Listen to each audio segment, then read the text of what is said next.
बंधुगण आपण मानकु आम यूट्यूब चैनल प्रवचन को स्वागत। आमे तो आलोचना करूछंती आपण मानकु आगु आमे गीता संपर्क रे आलोचना देइछु सार आलोचना करिसंती। आज किंतु आमे भागवत ऊपर टिके आलोचना करिया। तबे कथा होची आपण मान का आगरे भागवतर बहुत सुक्ति अछि, बहुत कथा आपण मान भागवत सुनिसंती। तबे भागवत भितर थिबा सुक्ति गुड़िकर जो पंक्ति गुड़िक सब अच्छी तो यथार्थ अर्थ कौन या पर टिके आम आलोचना करवा। प्रथम सार को स्वागत करवा, तापर आलोचना को आगे नवा। आपण माने एई समय भितर आम चैनल के सब्सक्राइब करंतु एवं लाइक मध्य करंतु।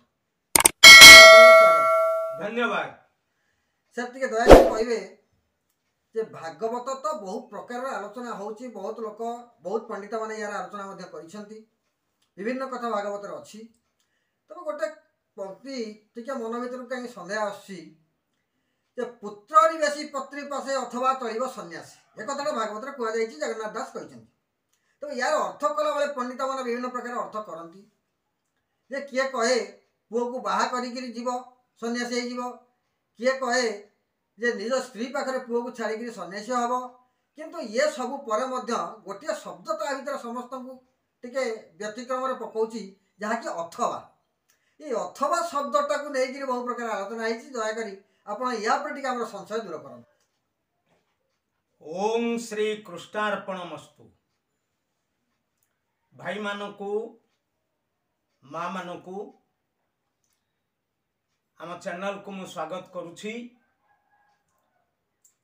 आमे आपण को पाखरे पूर्वरु परिचित। आज जो कार्यक्रम श्रद्धेय रवींद्रनाथ खंडाई आरंभ करिसंती,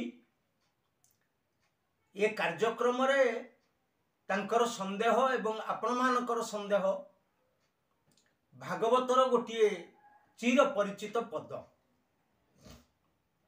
पदटी हेउची पत्नी निवेशी पुत्र पासे अथवा चलिब सन्यासे। यही जगारे बहु भावरे विभिन्न ज्ञानी लोक भिन्न भिन्न मत प्रदान करिसंती, किंतु भागवतकार जगन्नाथ दास जने संस्कृत पंडित व्यक्ति थिले। एक कथा प्रथमे मन रखियो पड़िबो, से जे केवल मात्र शारदा दासंको भली भागवत लिखि देइछंती, जेपरि शारदा दास महाभारत लिखिदेले तांकर लौकिक भाषा ऊपर बेसी गुरुत्व थिवार ताको ही प्रयोग करके से लिखिले। किंतु जगन्नाथ दास जने संस्कृत पंडित थिले, ज्ञानी लोक। तेणु से जो भाषा व्यवहार करिसंती, जो शब्द व्यवहार करिसंती, से गुड़िक भितर गोटे मर्मस्पर्शी अर्थ मध्य रहुछि। प्रथम कथा पत्नी निवेशी पुत्र पासे। पत्नी निवेशी आग आपण ये शब्द को देखंतु, निवेश शब्द। ये निवेश शब्द नि उपसर्ग, जार अर्थ विशेष भाव रे बोली ग्रहण करा। विष धातु, विष धातुर प्रकृत अर्थ हेउची प्रवेश करिबा, विनियोग करिबा, सहयोग करिबा, ग्रहण करिबा, ये अर्थ रे एगुड़ी को सब व्यवहार होछि। तेणु एठी निवेशी शब्द मु आपन गोटे छोटिया उदाहरण दले आपन जानि परिबे। आपन किछि अर्थ कोनोसी एक कार्य रे निवेश करिसंती। आजिकाली विभिन्न कंपनी माने अर्थ निवेश करुछंती। तबे निवेश कौन? उपयोग करिबा। सेही बड़ी भाबरे जे एठी मध्य आवश्यक अछि दीटा जिनिस। निवेश शब्दर गोपीनाथ नंद शर्मा तांको भाषा तत्व बोध विधान रे से गोटे कथा कहिछन। निवेश को से मध्य देइछंती, तार अर्थ विवाह। विवाह मध्य करहब कहीं करहब से ता भीतर देइछन्ति गोटे भल कथा देइछन्ति जे निवेश शब्द विवाह सेतिकी बेले हब जेते बेले कोनोसी गोटे झियो अन्य जनकर धर्म पत्नी बा भार्या हो खाली ता घरे आसिक रहीगला आजिकल जमी लिव इन रिलेशनशिप संपर्क रहिबा सेगुड़ा सब ताकू से ग्रहण करने से नथिला से कहते भार्या हैला पर ताकू ही निवेशी से जगार प्रयोग करहबनी तबे एठी आवश्यक पड़ुछि जगन्नाथ दास कहउचंती जे मनुष्यर चारोटी आश्रम आवश्यक प्रथम ब्रह्मचर्य ब्रह्मचर्य कौ पर्यंत ना 15 वर्ष 16 हेले चाणक्यंक मतरे प्राप्ते तु 16 वर्ष पुत्र मित्र गदाचर 16 ठारू पुनः 40 वर्ष पर्यंत ये होची गार्हस्थ्य जीवन ये गोटे आश्रम 40 वर्ष ठारू 60 वर्ष पर्यंत ये जो 20 वर्ष ये होची वानप्रस्थ जीवन वानप्रस्थ जीवन को आमे भूल भाबू वानप्रस्थ कहिले बण को जीवा लेंगटा मारिबा बाबाजी को भलिया हेके रहबा ना वानप्रस्थ ता नहीं वानप्रस्थ गृहस्थ माने करि पारिबे यथा आपण मान को आगर आमे कहिछु जनक राजर्षि जनक कथा जनक गृहस्थ थिले वानप्रस्थ भी रखुथिले तेणु वानप्रस्थ गृह भितरे हेई पारिबो किंतु गोटिए कथा हेई पारिबो ना शेष आश्रम जो संन्यास संन्यास से जगार सम उपसर्ग न्यास त्याग करवा उत्तम भाव त्याग करदेव कौन सांसारिक जंजाल मोह आकर्षण आसक्ति ये सब को छाड़ पड़ो।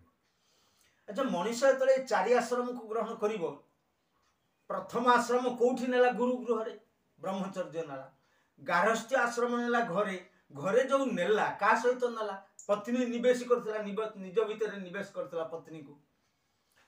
अच्छा जेतेबेले से सन्यास नब तार जो पिला माने जन्म हेले तांको दायित्व बुझीबनी से केमिति सन्यास हेकि पळेइबो ना भागवतकार जगन्नाथ दासंकर लक्ष्य जे पत्नी तमे जमिति पत्नी को निज भीतर निवेश करी पुत्र संतान जात कल केवल भार्या पुत्र अर्थे कह जाइछि आगु जो भार्या को ग्रहण करा जाउछि पुत्र अर्थ रे पुत्र जन्म हैला परे तार जो प्राप्त 16 वर्ष हो गला ता पाखरे पत्नीटीए निवेश करने को पड़ो कले कौन कर पुत्र पासे पत्नी निवेश कले अथ ये अथवा शब्दटा उपरे अनेक वितर्क हो जाउछि किछि ठीक सिद्ध आसुनी ता कारण होछि अथवा गोटे अव्यय पद आम ओडिया भाषा रे अथवा होछि अव्यय पद जहार अर्थ करा जाई परिबो बा किंबा अथवा इत्यादि इत्यादि अर्थ रे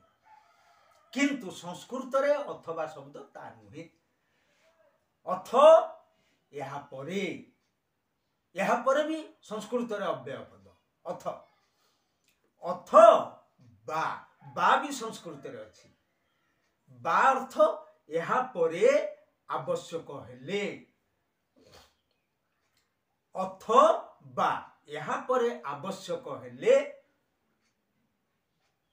तमे करिवो कोन चलिबो सन्यास सन्यास करिवा पई तमे जाई पारो गोटे छोटिया उदाहरण देले आपण माने बुझी परिबा आ अधिक समय ता पर दउनी आपण माने पांडव मान कथा जानि छथि पांडव माने समस्त कर्म शेष कर सरिबा पर परीक्षितों को विवाह कराइले राज सिंहासन रे बसाइले ऋषि वृंद मान को डाकिले अनुमति प्रार्थना कले जे आपण माने कहंतु आमे सन्यास नेबू जेतेबेले से सन्यास नबा पई हैला सेतेबेले कोन कले ना गांधारी आ धृतराष्ट्र एमानो को सन्यास वृत्ति पई छाडी देले बणको ऋषि का आश्रम में छाडी दियाछले ताले से तो केवल मात्र गांधारी की रखी थांते घरे धृतराष्ट्र छाडी दी थांते ना किंतु मां कुंती को से नेले नाही काहे कि ना पंडु नाहांती।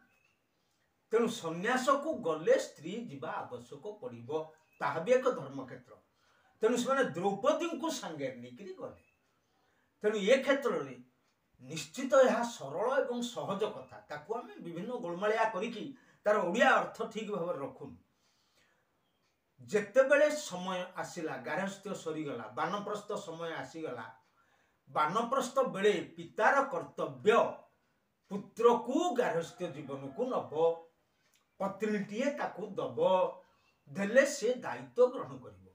कारण समाज रे भगवान जन्म देइछन मनुष्य को जे मु सन्यास होइक पळेबी, विराग भाव नहीं पळेबी, मो पिला मन सब भिक मांगे ना, सेमति नहीं। गार्हस्थ्य जीवन कर्तव्य रखा पड़ो। बानप्रस्थ आसवा पूर्व पुअर दायित्व शेष कर देवा पड़ो, ताकू पत्नीटीए दबा पड़ो, योग्यता दबा पड़ो।